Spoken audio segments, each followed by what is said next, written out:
Alright, what is good, ladies and gentlemen, is the Master Reviewer, and today we are doing a review for Howard the Duck. I messed up the intro there, I just realized, but yeah, we are starting to do reviews for all of the Marvel movies because of a suggestion that I got, a recommendation for comparison, where someone else recommended I compare Avengers Endgame and one of the Phineas and Ferb movies, and I do these reviews, like, for the most part in order, so before I get to Avengers Endgame, I'm going to have to go through all of the Avengers movies beforehand. So we're starting off with the very first one, which was Howard the Duck, which came out in 1986.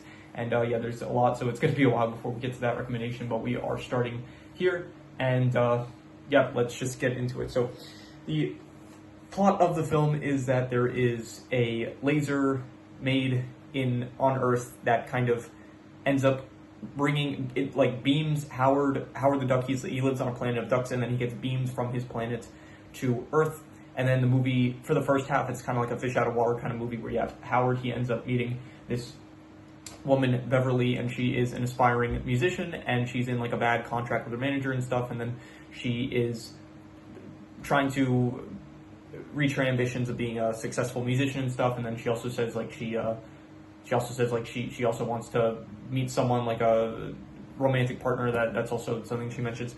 But for the most part, the first half of the film is basically just Howard kind of dealing with being on Earth. He's trying to get away back to his home planet, but he doesn't really have a way to do that, so he just kind of he searches for a job at one point. It's very, like, filler stuff, to be honest, for the first half of the film. And then in the second half of the film, you do have this guy, Dr. Jennings, who at first he was helping Howard, and Beverly and Phil was all, there's a guy, Phil, also there that's, like, kind of helping them out. And this guy, Dr. Jennings, he gets taken over by an evil overlord, where apparently the space laser that was shot out, it also, or they did a second test, and then they shot the laser, and then I think it brought an evil, like an alien, basically, creature, and it took over this guy, Dr. Jennings' body. And then so for the second half of the film, it's like you have Howard and Beverly, they're going along with Dr. Jennings, who is possessed by this evil overlord kind of guy, and just they get into some hijinks, and then eventually the alien is starting to take over Dr. Jennings' body more so, and then eventually, skipping ahead, Dr. Jennings kidnaps Beverly, and then they go to and then he brings, his goal is basically use the laser to bring the rest of the evil overlords to Earth, and he needs Beverly's body as a vessel, I guess, for the overlords. And so yeah, Howard with the help of Phil is just this guy that's, like, along for the ride, that he at first he wants to use Howard to, like, get famous, basically, but then afterwards he's, like, actually helping Howard with his goals. And yeah, so the rest of the movie is just they have to stop the evil overlord guy from bringing back the rest of his evil overlord friends to Earth, so that they don't take over the planet, basically. And in the process, they have to destroy the laser that could have got Howard back to his home planet. So he decides, like, he'd rather save Earth than, like, he's going to save the planet that hates him and stuff. And then because most of the movie was get treated pretty badly, but yeah, so it ends with him basically, like, sacrificing his own way back home in order to save the planet. And that is basically where the movie ends. Howard is now the manager of Beverly, and yeah, that's where the movie ends, basically. So the plot, it's kind of, like, not the most concise. It's, like, very much just, like, the first half of the film, it's like you don't even have a plot. It's just kind of fish out of water stuff with Howard. And in the second half, they have this, like, loose plot, like, okay, there's this other alien that's here that wants to bring his other alien friends here, and so Howard needs to stop him because he kidnapped Beverly in the process. So the plot, it's like, I'm gonna give it like I'll go like a 5 out of 10. Like, I kind of like the fish out of water stuff in the first half, but then the rest of it with, like, the evil overlord stuff, it feels kind of generic. So I'm just gonna go like a 5 out of 10 for the plot. I don't really think that the second half was good, but the first half, it was, like, all right, I would say. So 5 out of 10. In terms of the characters, Howard was fine. I don't really, like, as a protagonist, he was pretty standard. Nothing really to say too much about him. He's a duck. And yeah, Beverly, she is basically just a damsel in distress for most of the film, so not really the most interesting either. Dr. Jennings, I don't really care for him too much. Also, the evil overlord is also very one-note kind of. Phil, I liked Phil. I thought Phil was kind of entertaining. Like, at first I actually didn't like him because he came off as, like, really annoying, but then throughout the course of the film he does become more likable, I would say. So he is probably my favorite character from the film, I would say, Phil. And besides that, there's just a bunch of, like, side characters, like some cops that are pursuing Howard, some of Beverly's bandmates and stuff, but no one really worth mentioning other than them. So yeah, I'm gonna go with, like, for the characters, I'll go like a 5 out of 10. Again, it's more like a 4.5 to a 5, but I'll be generous. I'll just give it a 5. Like, they're not really good, but they're not terrible. So 5 out of 10. In terms of the settings, there's not really any interesting settings. There's this one place I actually thought was kind of cool. It was like a diner that was both like a sushi place as well as like a diner that served like diner food. So I thought that was like kind of not creative, but I guess kind of creative. So I like that setting. But besides that setting, there was no other place that was really worth, like, pretty just standard locations, science labs, back alleys, rock concert areas, like nothing worth mentioning. So for the settings, I'm just gonna go like I'll go like a 4.5. Not good, honestly, because most of them are just pretty boring, I would say, besides like that one location I mentioned, the diner area.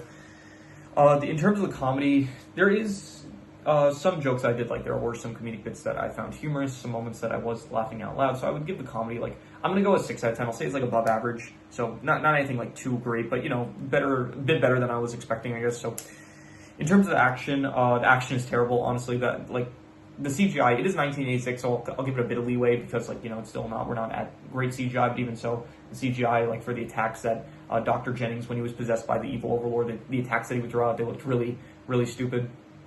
The actual CGI of the evil overlord, like, they do stop motion CGI for the actual, when the evil overlord, like, gets out of Dr. Jennings' body and then it's like this giant monster thing. It looks really, really bad. And yeah, the action is just like, I don't know, occasionally Dr. Jennings, like, in his possessed form, like, just shooting lasers, and that's kind of it. And I guess you do also have Howard, like, using quack fu, which is like a duck version of kung fu, where he just kind of fights people. It's not great, honestly. Let me get the score sheet out for this one. Give me a second. Sorry, I had to pause because my room is a bit, you don't see it, but it's a bit of a mess at the moment, so I do need to straighten the place up. But okay, so the score sheet, we're going into negative territory. I'm going to say that the action was, I'm going to go really bad, honestly. I'm going to say a 3 out of 10. Definitely not good, especially for, like, this is a Marvel film, I guess. Like, I mean, it's not MCU. This is not the point where it's like the actual Marvel Cinematic Universe, but this is technically a Marvel film. And Howard the Duck is, I'm assuming it's based on, it's based on a Marvel comic, and it is, I don't know, like, do the comics have action? And if so, like, yeah, I don't know. But anyway, the action, I didn't like it. It was really bad, I would say. So in terms of the worst thing, actually, I'm thinking maybe I should be even harsher on the action. Like, it was not good action. So yeah, honestly, I'm gonna be a bit more harsh on that action. I'm just gonna give it an 8. I'm gonna go with 2.5, I would say. I'm gonna say it was awful action, and yep. In terms of the worst thing, I guess I'll just reuse. I'm not even gonna reuse the worst score. I'm just gonna say that the worst thing was probably the ending, like the whole confrontation against the whole plot of, like, the evil overlords and, like, stopping them and so that they don't take over the Earth. Like, it felt so generic and boring that I really hated it, especially, like, at the end where it's like Beverly's captured, they have to save her, and it's like, oh, this is extremely not interesting. So I'm going to say that, like, the final, I don't know, 20, 30 minutes, not 30 minutes, I'll get into there was, like, one part that I liked towards the end, but here, I'll just say now, I did like the plane chase sequence. I did think that was kind of fun and cool, but besides the plane chase sequence, I thought, like, the whole thing at the final science lab of Howard and Phil fighting the evil overlord while Beverly's captured, that whole, like, sequence was just extremely boring, and I did not like it. So I'm going to give it probably I'm going to go with 2 out of 10. I'm going to say it was terrible. Yeah, I really just did not like it. So in terms of the best thing, I'll say the best thing was, I kind of liked the fish out of water stuff. Like, at the beginning, it was, like, kind of somewhat fine. The jokes were where I said above average, but I think probably the best thing was, I did like the plane chase sequence. I thought that was pretty fun, so I'm going to go with, but even then I would just give it like a 6 out of 10. So I'll say a 6 out of 10 for both the plane chase sequence and the comedy, both a 6 out of 10 above average, and yeah, that was my favorite thing about the film. So extra notes that I wrote down, let's see here, there were lots of moments where they should easily, so there were a lot of moments where the cops were after them and they should have very easily have been caught. Like, the cops are, like, right next to, like, Beverly and Howard, but somehow they aren't found. So, and as well as, like, Phil's captured in a police car, and then Howard, like, sneaks up and then manages to get him out, where it's like the whole place is swarmed with police cars. So a lot of moments where it was like, okay, they should very easily be caught, but they don't because plot convenience, I guess. What else? There's a lot of car crashes and explosions in this movie, like, more so than I was expecting. So not, I mean, I guess cool sometimes in some instances. There was one where it's like a car like flies into a river. Thought that was kind of cool, but besides that, just not really just something worth mentioning, I guess. Anyway, that is all the extra notes. I'm going to do the calculations. So King Crimson. All right, ends up coming out to about a 4.5, which would be not good. And honestly, I would give it a bit lower than that. I think I would probably go like between a 4 to a 4.5. It's between bad and not good. And, I'll be generous. I'll just say a 4.5. I'll say it's not good. But yeah, I would say that if they just trimmed like maybe, I don't know, like 20, 30 minutes from the film, like it's a pretty long film, to be honest, like an hour, 50 minutes.